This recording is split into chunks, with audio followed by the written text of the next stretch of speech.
Hi అండి, welcome to Sundar's lunch box. ఈరోజు మనం చాలా సింపుల్గా టేస్టీగా ఉండే క్యాబేజ్ రైస్ని ఎలా తయారు చేసుకోవాలో చూద్దాం. క్యాబేజ్తో ఇలా రైస్ చేసి పెట్టారంటే క్యాబేజ్ ఇష్టం లేని వాళ్ళు కూడా చాలా బాగా తినేస్తారు. క్యాబేజ్ రైస్ని ఎలా తయారు చేసుకోవాలో వీడియోలోకి వెళ్ళి చూసేద్దాము. ముందుగా ప్యాన్లో 2 టేబుల్ స్పూన్ల వరకు నూనె వేసుకొని నూనె కాగిన తర్వాత 4 లవంగాలు వేసుకోండి. అలాగే 1 ఇంచు దాల్చిన చెక్క కూడా వేసుకోండి. 2 బిర్యానీ ఆకులు కూడా వేసి వేయించుకోండి. ఇవి కొంచెం వేగిన తర్వాత 2 ఇంచుల అల్లం ముక్కని ఇలా చిన్న చిన్న ముక్కలుగా కట్ చేసి వేసుకోండి. అలాగే 10 వెల్లుల్లి రెబ్బల్ని ఇలా చిన్న చిన్న ముక్కలుగా కట్ చేసి వేసుకోండి. క్యాబేజ్ రైస్లో అల్లం వెల్లుల్లి పేస్ట్ కాకుండా ఇలా చిన్న చిన్న ముక్కలు వేసుకుంటేనే మంచి టేస్ట్ వస్తుందండి. ఇవి వేగిన తర్వాత 2-3 పచ్చిమిరపకాయలని ఇలా కట్ చేసి వేసుకోండి. ఈ పచ్చిమిరపకాయలను కూడా 1 నిమిషం ఫ్రై చేసుకోండి. తర్వాత ఒక పెద్ద ఉల్లిపాయని ఇలా పొడవుగా కట్ చేసి వేసుకోండి. మీకు రైస్ కొంచెం స్పైసీగా కావాలనుకుంటే పచ్చిమిరపకాయలని ఇంకొక 2 వేసుకోండి. ఉల్లిపాయలు మరీ ఎక్కువగా వేగాల్సిన అవసరం లేదండి, కొంచెం బ్రౌన్ షేడ్ వస్తే సరిపోతుంది. ఉల్లిపాయలు వేగిన తర్వాత క్యాబేజ్ని 3 లేదా 4 కప్పుల వరకు కట్ చేసి వేసుకోండి.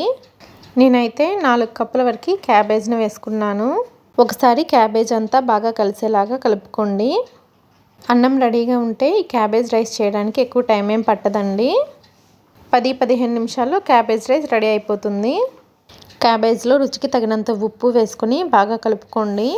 ఉప్పు వేసిన తర్వాత బాగా కలుపుకొని క్యాబేజ్ పైన మూత పెట్టి 5 నిమిషాలు మీడియం ఫ్లేమ్లో క్యాబేజ్ని ఉడికించండి. మాడిపోకుండా మధ్య మధ్యలో కలుపుతూ ఉండాలి.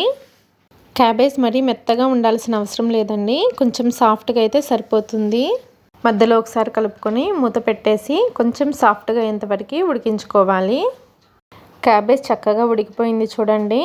మళ్ళీ ఒకసారి కలిపేసుకొని ఉడికించుకున్న అన్నం వేసేసుకోవాలి. అన్నం వేసే ముందు ఫ్లేమ్ని ఆఫ్ చేసేయండి. ఇది వచ్చేసి 1 కప్పు బియ్యానికి 2 కప్పుల నీళ్లు వేసి వండిన అన్నం. ఇంత అన్నం అయితేనే మనం తీసుకున్న క్యాబేజ్ క్వాంటిటీకి కరెక్ట్గా సరిపోతుందండి.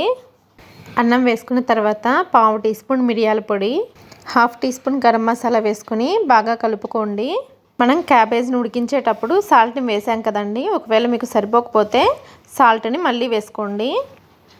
మనం దీంట్లో కారం ఏం వేయమండి, పచ్చిమిరపకాయలు మిరియాల పొడి వేసాం కదా, ఆ కారం సరిపోతుంది. మీరు కావాలంటే కొత్తిమీర కూడా వేసి కలుపుకోవచ్చు. అంతా ఒకసారి కలుపుకున్న తర్వాత టేస్ట్ని ఒకసారి చెక్ చేసుకోండి.